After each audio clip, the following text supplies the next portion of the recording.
রিয়া তুই অনেকক্ষণ ধরে কথা বলছিস, মুখটা বন্ধ রাখ এবার। তুই কে বলো? তুই ম্যাম নাকি? আমাকে ম্যাম দায়িত্ব দিয়েছে, ঠিক আছে? আমি মনিটর ক্লাসের। চল না। ঠিক আছে। এই তুই কোথায় যাচ্ছিস? বাথরুমে যাচ্ছি। বাথরুমে যাওয়া যাবে না, স্যার না হলে যাওয়া যাবে না। তুই যা তো, আমি যাবই। হ্যাঁ আমার মা তো গেছিল কিন্তু ওটা পাইনি। ওই তুই কথা বলছিস, ঠিক আছে আমরা কথা বলি তো। আমি কথা বলছি না, ঠিক আছে? ও একটা পড়া জিজ্ঞেস করছিল, আমি সেটা বলছিলাম। হ্যাঁ জানি জানি। হ্যাঁ, তোদের মতো নয়। বলবো ম্যাম আসুক। ঠিক আছে, তোদের নাম তো আগে দিই।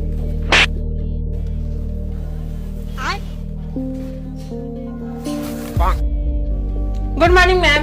ম্যাম এটা কথা বলছিল ম্যাম, ওই রিয়াটা বেশি কথা বলছিল, ওর নামে ওই 5 স্টার দিয়ে দিয়েছি।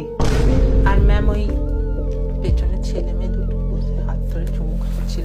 ছি ছি ছি, এটা স্কুল? স্কুলে এইসব করতে আসো তোমরা? কালকে গার্জেন নিয়ে আসবে, নাহলে স্কুলে ঢুকতে দেবো না। সব নোংরা ছেলে পুলে।